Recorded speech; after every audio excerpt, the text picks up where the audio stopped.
चीमा साहब, भारतीय army chief का बयान पाकिस्तान पे हज़ारसराई और उसके बाद अमेरिका से हार्पून मिसाइल और साथ साथ टारपीडोज की जो डील हो रही है, दुनिया कोरोना के चक्कर में है, भारत के अज़ाइम कुछ और नज़र आ रहे हैं। मकबूजा कश्मीर की सूरत हाल, एलओसी की सूरत हाल भी अगर आप देखें, कैसे देख रहे हैं आप? वजारत खारजा भी कह रही है खित्ते के अदम तवाज़ुन की बात की जा रही है, असले की डील जो है पाकिस्तान के ऊपर असरअंदाज होगी।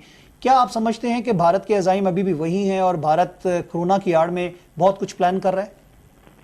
देखिए आसिम साहब, पिछले 10 साल से तकरीबन भारत $100 अरब जो है ना वो असले की बाइंग पे लगा चुका है, सिर्फ अपने आप को मॉडर्नाइज करने के लिए। ये जो आप टॉर्पीडोज की डील कर रहे हैं, ये $155 मिलियन की डील है, जो अगले दिन स्टेट डिपार्टमेंट ने भी कहा है। देखिए, इस वक्त दुनिया गैर रवायती सिक्योरिटी पे पैसा खर्च रही है। मुझे याद आता है प्राइम मिनिस्टर मोदी की वो स्टेटमेंट जब वो कहते थे कि आए पाकिस्तान और भारत जंग गुर्बत के खिलाफ लड़े।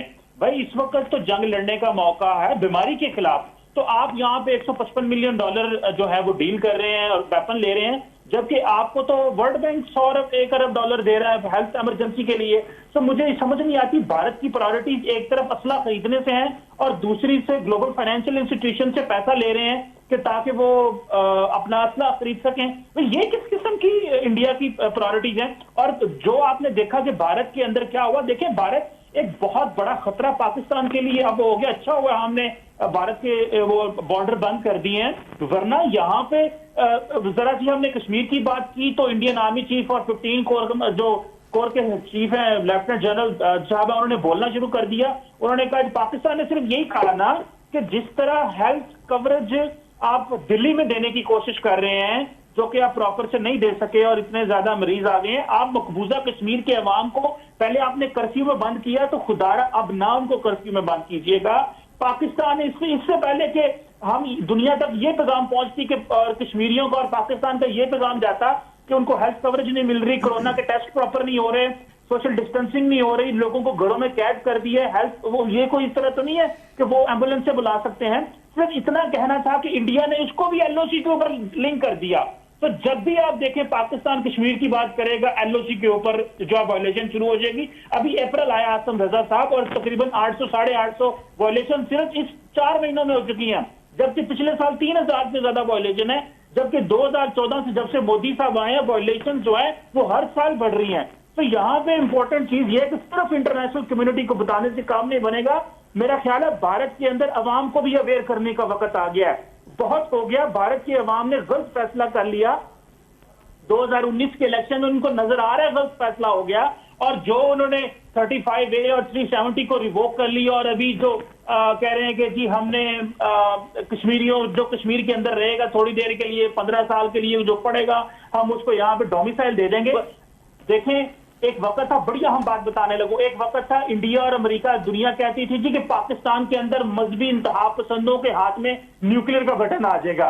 आज आसम रजा साहब, पाकिस्तान के अंदर जमहूरियत है, यहाँ पे पॉलिटिकल डेवलपमेंट है, और इस वक्त इंडिया के अंदर दाएं बाजू के हिंदू इंतहा पसंदों के हाथ में न्यूक्लियर बॉम्ब आ चुका है। जो इलेक्टेड है आसम रजा साहब, इलेक्टेड लोगों के पास, इलेक्टेड हिंदू इंतहा पसंद, कि जब ये हिंदू इंतहा पसंद जो है वो असला चलाएंगे और वेपन भी खरीदेंगे और न्यूक्लियर वेपन इनके हाथ में जाएगा और कहेगा कि तुम जो है वो आरएसएस के मेंबर हो। इस वक्त आरएसएस और इंडियन आर्मी का गठजोड़ है। ये वक्त सिर्फ पाकिस्तान प्रोपेगेंडा नहीं कर रहा, ठीक है, हमारा दुश्मन है, हमारा काम है उनके बारे में बात करना, लेकिन एक्चुअल रियलिटी समझने की जरूरत है। आरएसएस और इंडियन आर्मी जो है उनका आपस में गठजोड़ है, और इस गठजोड़ की वजह से पाकिस्तान और इस खित्ते को नुकसान होगा। हम समझते थे सार्क का इजलास बुला के मोदी साहब बड़े सीरियस होंगे, शायद कोई वाकई सार्क के लिए काम करना चाहते हैं कोविड-19 के हवाले से। वो सार्क का इजलास तो वहीं का वहीं रह गया। इसका थोड़ा सा मुवाजना करते हुए, भारत एक जबान समझता है, हमें वही जबान बोलनी पड़ेगी, उसके बगैर ये अमन की ख्वाहिश की तो हम बात करते हैं, लेकिन भारत उसको हमेशा कमजोरी समझता है।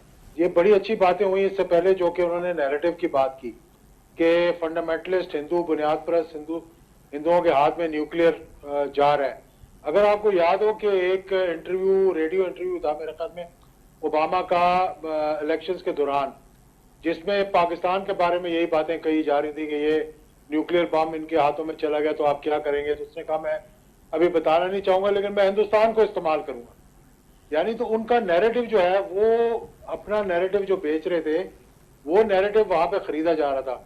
दूसरा, अमेरिका के करीब आने के लिए ये जो अभी आपने बताया कि इतनी बड़ी डिफेंस डील हुई है, ओबामा, इसको देख ले आप ट्रंप को कि ये जहां भी जा रहा है, ये नहीं देखता कि हमारी दोस्ती इनसे कितनी है। वो कह रहा है ये शख्स अच्छा है क्योंकि इसने 450 बिलियन का मुआहदा किया है, ये शख्स अच्छा है क्योंकि इसने हमारे से इतने वेपन लेने हैं, ये शख्स इसलिए अच्छा है कि इसने हमारे से इतने जहाज लेने। तो वो तो बेचने के चक्कर में पड़ा हुआ है, और जो उससे खरीदेगा वो उनके करीब है, और जो नहीं खरीदेगा वो करीब नहीं है। और बिलियंस ऑफ डॉलर जो है वो खरीद सकते हैं, वो पैसा भी उनको दे रहे हैं और मार भी खा रहे हैं दूसरी तरफ। तो इसलिए मैं समझता हूँ हमें भी चाहिए कि हम अपने फॉरेन ऑफिस में जो अभी बड़ी अच्छी बात की कि the corner stone of our foreign policy is Kashmir, तो हमें उस पर फोकस रखना चाहिए, उसको टॉप प्रायोरिटी रखनी चाहिए। हमने जब भी हिंदुस्तान से बात की है, बात शुरू होते ही कश्मीर अगर हमारा प्रायोरिटी नंबर 1 था ना, तो वो नीचे ले गए हम उसको, क्या इस पे हम बाद में बात कर लेंगे, पहले बस चला लें, पहले उनको इस्तकबाल कर लें, और फिर बाद में आपको पता है कि कितना प्रेशर डाला था जब वाजपेयी आए थे लाहौर में कि कश्मीर का लफ्ज जो है वो ज्वाइंट स्टेटमेंट के अंदर नहीं डाला जा रहा था। और आपको पता है कि फिर आर्मी चीफ ने किस तरह से जो भी बात हुई, मेरे ख्याल में सबको याद है कि किस तरह से वो डाला गया नहीं डाला गया।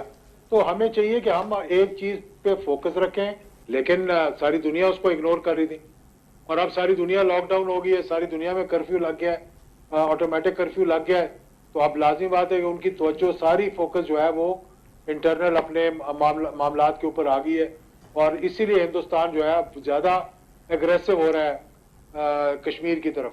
लेकिन एजाज साहब इसमें एक चीज की सिमिलैरिटी को हम भूल नहीं सकते कि जो कुछ इसराइल कर रहा है फलस्तीन के साथ, वही फुटप्रिंट हमें कश्मीर में नजर आ रहे हैं, और दुनिया इस चीज से आगाह भी है। लेकिन इस कंट्री को या इसराइल को हम फरामोश नहीं कर सकते। पुलवामा जो एपिसोड था उसके अंदर भी एक तीसरे मुल्क के किरदार की बात की वजीर आजम ने on the floor of the house. हम खुल के क्यों नहीं बात करते? क्या माइक पोम्पियो का प्रेशर है, क्या सऊदीज का प्रेशर है, किसका प्रेशर है? यही बातें अज्यूम की जाती हैं कि उसके बारे में नाम तो नहीं लिया गया, जिक्र कर दिया गया। बात बिल्कुल यही है। अगर आप देख लें कि हिंदुस्तान के कश्मीर के अंदर एडवाइजर्स कौन है, मतलब इसमें कोई ढकी छुपी बात तो मैं नहीं कर रहा आपके साथ, ये तो ओपन है कि इजरायली एडवाइजर्स जो स्पेशल फोर्सेस के हैं वहां जाकर उनको बता रहे हैं कि हमने अपराइजिंग को कैसे दबाया, बीएसएफ की ट्रेनिंग स्पेशल उन्होंने की, वहां पे किया था, ये आप भी यही करें वहां पे। ये मतलब है ही, मतलब ये they are part of, and also in Afghanistan they were part of CIA और मुसाद और ये KG, मतलब दूसरे जो रॉ है, ये मिलकर सारी पॉलिसीज वहां पे बना रहे थे जब पाकिस्तान को वहां भी फंसाने की कोशिश कर रहे थे। और ये सारी पाकिस्तान के अंदर जितनी दहशतगर्दी हो रही थी, इसके ताने बाने भी वहीं से हिल रहे थे। तो हमें ये बातें जो है इनको वाजे करना चाहिए। अब देखिए रीजनल हमारे जो बेसिकली दोस्त है उनकी प्रायोरिटीज भी चेंज होती जा रही हैं। आप देख रहे हैं कि हर किसी को अपनी अपनी मसाइल का सामना करना पड़ रहा है। मैं AVM साहब आपकी तरफ आऊंगा। खित्ते में अदम तवाज़ुन की भी बात की जा रही है, कश्मीर के अंदर मामलात की भी बात की जा रही है। जिस पहलू की तरफ मैंने इशारा किया, अगर आप पुलवामा एपिसोड को देख लें, बालाकोट जो स्ट्राइक की गई पाकिस्तान ने, जिस पे अपना रिस्पांस भी दिया और बड़ा सरप्राइज़ दिया, इसराइल का नाम आता रहा, ढके छुपे अल्फाज में बात की जाती रही। क्या आपको नज़र आ रहा है कि इस वक्त कश्मीर के अंदर जो कुछ हो रहा है, भारत किसकी शय के ऊपर ये तमाम काम कर रहा है जो पाकिस्तान के साथ जारियत की बात कर रहा है? और ये क्वेश्चन पहले भी हो चुकी हैं। देखिए जी, उनके इसराइल के साथ एक बड़ी अरसे से उनकी डिफेंस और दूसरे एरियाज़ में कोऑपरेशन चल रही है। लेकिन उनकी डिफेंस कोऑपरेशन के साथ साथ जब अटैक की बात की जाती है, जंग की बात की जाती है, उनके फॉर्मेशन कमांडर उनके आर्मी चीफ के साथ उधर मौजूद होते हैं ब्रिगेड हेडक्वार्टर में। जब हमने स्ट्राइक की, जो कि पाकिस्तान के ऊपर स्ट्राइक करने की बात करते हैं, बेंगलोर की जो एयर उनकी शो था या एक्सरसाइज थी, उसके अंदर वो सारा कुछ जो ड्रामा किया गया वो रचाया इसके लिए गया था। लेकिन मेरा ख्याल है, देखें, वो कोई ढकी छुपी बात नहीं है। आपने इजरायली फुटप्रिंट की बात की,